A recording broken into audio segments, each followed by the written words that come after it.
You're standing in a checkout line, your eyes fixed on the back of a stranger's head. You can see the edge of their ear, the way their hair lies against their scalp. You can hear the soft sigh they make as they shift their weight. Feel the subtle warmth radiating from their body in this shared, quiet space. Your brain has already mapped them. Height, posture, clothing, the timbre of their voice as they thank the cashier. You've made 1,000 silent calculations, without a single conscious thought, calculations of threat, of intent, of kinship. You are performing a ritual so ancient, so deeply buried in your bones, that by the time you step forward to pay, you've already decided everything about them. Friend, foe, or simply background. But for 99.9% of human history, that moment was not quiet. It was not safe. There was no fluorescent light, no social contract, no police to call. A stranger on the horizon wasn't a curiosity. It was the single most dangerous and consequential event in your world. Their silhouette against the sun meant one of two things: a death sentence for you and everyone you loved, or the only chance your bloodline had to survive the coming winter. Your entire existence hinges on what happened in those moments. If even one of your direct ancestors had gotten that calculation wrong, had welcomed a killer, or had driven away a savior, you would not be here to stand in this line. The very wiring of your brain, the tightness in your chest when someone approaches you in a dark parking lot, the unearned trust you place in a doctor or a pilot, is the living artifact of a survival puzzle we solved not with weapons, but with something far more fragile: a choice.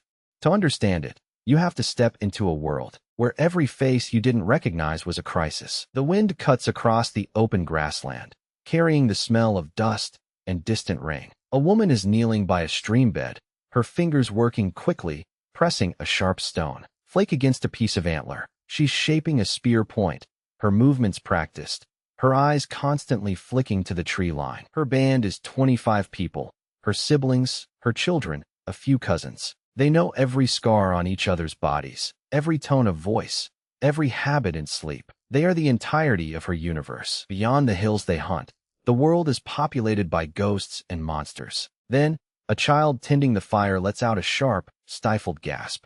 Everyone freezes. Hands go to spears. Eyes scan. There, on the ridge to the north, a figure is standing, still, watching. The air leaves the woman's lungs. It's not an animal. The posture is upright. The silhouette is human, but utterly wrong. The proportions of the limbs, the way the fur hangs, the shape of the tools in their hands. It is a stranger. In that frozen second, a calculus older than language runs through every heart. There are perhaps 30 of them, and one of him. The instinct is clean and brutal. Kill it. Erase the threat. Their survival is a thread so thin that any new variable, any new mouth to feed, any new pair of eyes that could betray their water source to a rival band, could snap it.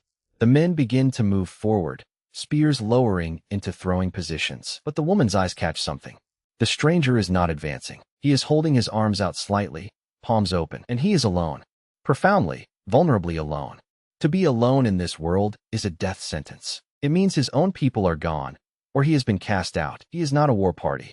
He is a single, desperate variable. The leading hunter raises his arm to cast. The woman makes a sound, a low, urgent grunt. She points, not at the stranger, but at his feet. He has placed something on the ground, a bundle of hides. Then he takes 5 slow steps backward. It is not an attack. It is a question. The crisis of the stranger was not a sporadic event.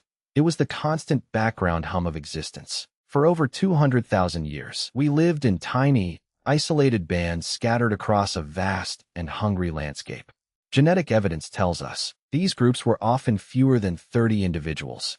You knew every soul from birth to death, your language, your stories, your way of tying a cutting edge to a shaft. These were the only ways. Anyone who did not share them was, by definition, less than human. An other, and in a world of scarce resources, the other was a competitor for the very things that kept your children's hearts beating. The antelope herd, the berry patch, the single reliable spring in a 50-mile radius. To encounter another band was to face a mirror of your own desperation. They had the same needs, the same love for their own, the same capacity for violence. Archaeologists find the evidence in bones, a skull cleft by a stone axe, a rib cage with a spear point still embedded. This was not large-scale warfare. It was the grim, intimate arithmetic of elimination. One less group at the watering hole. So the default setting, the safest bet engraved into the nervous system by millions of years of primate evolution was xenophobia.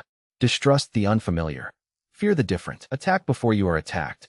This is the deep, old brain you still carry. It's the jolt you feel when a car follows you for too many turns. It's the subtle shift you make on a park bench when someone sits too close. It is the first, automatic answer to the stranger, threat.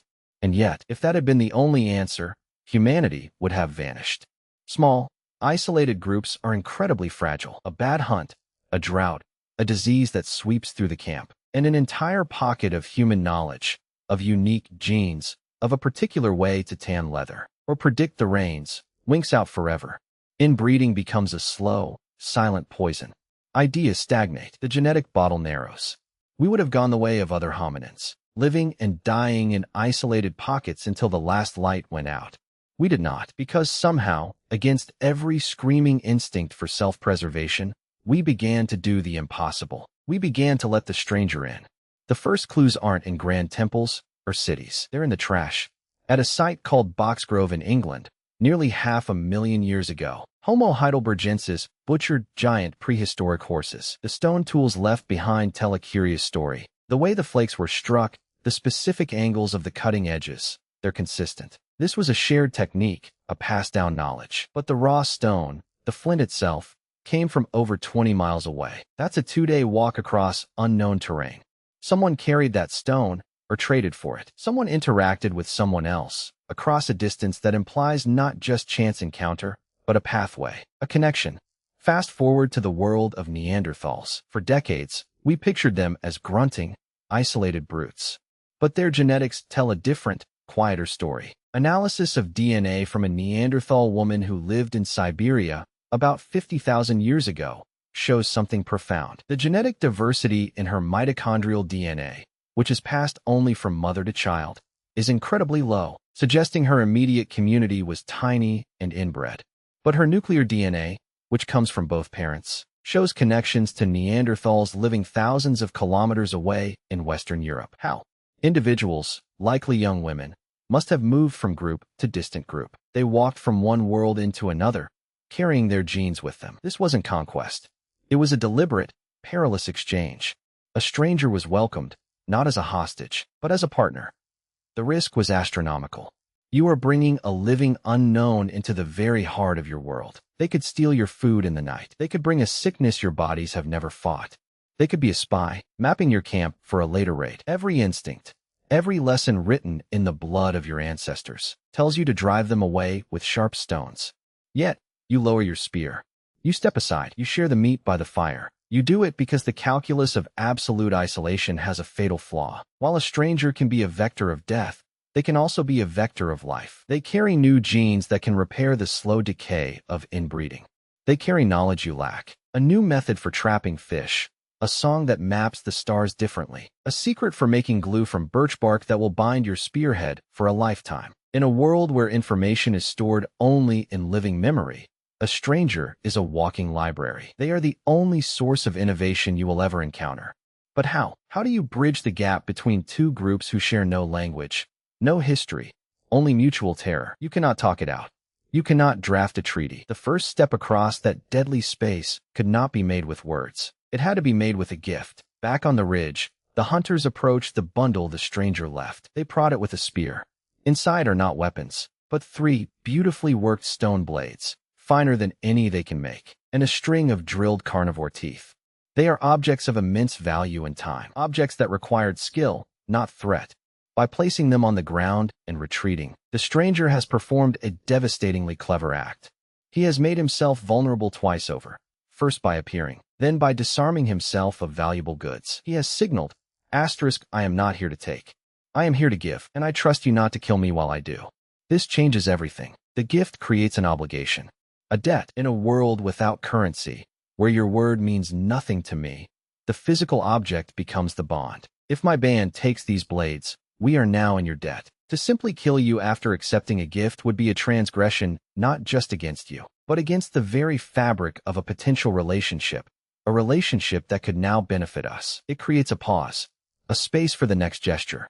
Perhaps the leader picks up one blade and places a hunk of dried meat in its place, then retreats. A trade has begun. not of items, but of trust. Over hours or days, the distance between the groups shrinks. The trading might happen in a silent, ritualized space, goods left in a clearing, each group approaching only when the other has withdrawn. Eventually, there might be a cautious sharing of fire. The sharing of food is the final, profound threshold. You are literally taking a piece of the outside world into your body. It is the ultimate biological risk, and thus the ultimate biological trust. These encounters became seasonal rituals, woven into the migration patterns of animals. Bands knew that at certain times of year, at certain river crossings or mountain passes, others would gather. These were the first marketplaces, the first festivals, and the first peace treaties, all happening at once. Here, genes were exchanged through partnerships. Technologies were swapped. The revolutionary insight of the spear thrower, the subtle art of weaving cordage. Stories were told, blending into myths. The stranger was slowly, carefully, transformed from other into potential ally, into in-law, into us. But this delicate system had a brutal, necessary shadow. The trust was not blind. It was fiercely, violently conditional. The moment the stranger's actions signaled betrayal, the moment they took without giving, exclusion, or execution, the group's survival depended on its absolute cohesion and its collective memory of who could be trusted and who had broken faith. Your reputation was your life, and this memory was encoded in the most powerful medium we had: story. The cautionary tales, the legendary heroes who tricked hostile bands, the epic betrayals. These were the social technology that regulated the greatest danger and the greatest opportunity our species ever faced. We became a species that could hold two contradictory truths in its hands at once. The stranger is the most dangerous thing in the world, and the stranger is the only thing that can save us. This is the wire your ancestors walked for millennia, and the tension of that wire is still thrumming inside you. In every first handshake, every glance across a crowded room, every time you decide to click book now for a stay in a stranger's home. The modern world is built on a staggering escalation of this ancient gamble. But to see how we scaled that fragile bridge of gifts and glances into cities of millions, you have to witness the moment it all could have fallen apart. The invention of a problem so vast, so dangerous, that it demanded a new kind of stranger entirely. Not a traitor or an in-law, but a permanent outsider living inside the walls. A problem called the harvest. The harvest did not happen in a day. It was a slow, creeping revolution that began when a woman, kneeling in the mud by a riverbank, did not eat the last few seeds from a wild grass stalk. Instead, she pressed them into the soft earth near her camp. It was an act of hope, or perhaps just a distracted gesture. But when the rains came, and green shoots emerged in that exact spot the following year, a new idea took root: predictability. For generations, your ancestors had followed the food, the migrations, the ripening berries, the herds. Now, they began to ask the food to follow them. They cleared patches of land. They dropped seeds where they planned to be. This was the birth of agriculture, and with it, the birth of a problem that no band of 30 people could solve. Because when the stalks grew tall and heavy with grain, the entire world noticed. Deer, rabbits, and birds came first. Then, as the surplus grew, something more terrifying arrived: other people. A field of ripe grain is a beacon, a concentrated treasure trove of calories visible for miles. Your tiny band could defend your camp from one intruder, but you could not stand guard over 50 acres of swaying wheat day and night while also tending it, harvesting it, and storing it. The very thing that promised to end your seasonal hunger had painted a giant target on your back. The calculus of the stranger shattered. The old ritual, the cautious gift exchange on a lonely ridge, was useless against a crowd drawn by the smell of your success. You could not possibly trade with or assimilate every desperate band that saw your bounty. The default instinct, xenophobia, would demand you fight them all. But you were too few. You would be overrun and your harvest stolen. The promise of plenty would lead directly to your annihilation. Humanity faced a bottleneck of its own making. The technology of planting seeds had outrun the social technology of trust. We had invented a prize so vast it required an army to defend it, but we were still just families. The solution emerged, not from a plan, but from a desperate, implicit bargain. It began at the edges of those first fields. A neighboring band, eyeing the grain, realized that a raid might get them one meal, but an offer might get them a share of the whole system. They approached not with a gift of blades, but with a proposal of labor. Asterisk, we will help you guard your field from others. We will help you harvest. In return, You give us a portion, asterisk. It was a transaction of pure mutual need, scaled up. But to work, it required a new, chilling level of tolerance. You now had to live side by side, season after season, with people who were not your kin. You had to share not just meat by a fire, but water sources, building materials, and the very view from your doorway. The tension was constant, a low-grade fever of potential conflict. The punishment for betrayal could no longer be simply driving someone away into the wilderness, because their band was now here, woven into the fabric of your survival. So, we invented the permanent stranger, the neighbor. This required a new social operating system. Gossip and cautionary tales were no longer enough. We needed rules that applied to everyone, regardless of whose grandmother told the story. We needed leaders who could mediate disputes between people who did not share a childhood. We needed concepts, like justice, that existed outside of personal loyalty. The first walled towns, like Catalhoyuk in Turkey or Jericho, were not just physical barriers against outsiders. They were pressure cookers, forcing strangers to invent a way to be together. Inside those walls, you lived a few feet from someone whose ancestors might have been your ancestors' mortal enemies.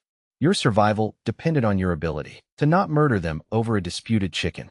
And here, the human mind performed its most critical upgrade. We learned to assign value to abstract tokens of trust. The gift of a stone blade had created a personal debt, but you can't run a town of thousands on a web of personal favors. So we created symbols that everyone agreed could stand in for that debt. Shells, beads, chunks of metal. This was money. Its primary function wasn't to buy things. It was to facilitate cooperation between strangers, without requiring them to be friends. I can build your chair, you can cure my hides, and we never have to share a meal or know each other's names. A token settles the debt and severs the risky, ongoing obligation. It allows cooperation without intimacy. The final, most profound leap was the invention of the useful stranger, the person whose entire value is based on a skill you lack, and whose presence you tolerate precisely because they are not like you. The potter who only makes pots, the smith who only works metal. In a band, everyone knew how to do everything. In a town, specialization was survival, but it meant you were now utterly dependent on people you might never truly know. Your bread came from the baker, your shoes from the cobbler. If they failed, you suffered. Your world was now held together by a fragile chain of anonymous, expert hands. This is the world you were born into. Every single day, you place your life in the hands of strangers. You swallow pills, formulated by a chemist you'll never meet. You board a plane built by 10,000 specialists and flown by two people whose names you don't know. You tap a screen and trust a network of algorithms and delivery drivers to bring you food. This is not the erosion of community. It is the spectacular scaling up of that first, trembling act of trust on the ridge. The entire edifice of civilization is a monument to our ability to suppress the ancient, screaming instinct that says the stranger will kill you. But that instinct is not gone. It is the baseline. It's why your heart rate spikes when someone walks too close behind you at night. It's the unease you feel in a city where you don't speak the language. It's the political movements that rise on a promise of purging the other. The old brain is still there, whispering that safety lies in the small, the known, the homogeneous. We live in the tension between two truths written into our biology. One neural pathway screams threat. Another, painstakingly built over millennia, calculates potential. Your modern life is a never-ending series of micro-calculations between them. When you smile at a barista, you are performing a ritualized version of the open palm. When you read an online review before visiting a new dentist, you are consulting the tribe's collective memory of who can be trusted. When you feel a surge of outrage at a story of a betrayed trust, a corrupt official, a fraudulent mechanic, you are feeling the righteous fury of the band, enforcing the rules that allow the whole precarious system to stand. The miracle is not that we sometimes fail, that prejudice exists, or that trust is broken. The miracle is that we ever try at all. Against all odds, our ancestors chose, again and again, to see the stranger not just as a danger to be managed, but as a puzzle to be solved. They looked at the face of fear and saw a future. They handed over the precious blade and took the risk of the unknown into their camp. So the next time you stand in that checkout line, feeling the faint, wordless assessment of the person ahead of you, know what you are truly witnessing. You are not just seeing a person. You are seeing the culmination of the oldest and most consequential decision our species ever made. You are seeing a walking, breathing answer to a question 200,000 years in the making. What do we do with the other? And in the quiet of your own mind, you are still answering it. Every day. With every glance, every handshake, every act of faith in a world built by strangers. You are the living proof that the gamble paid off.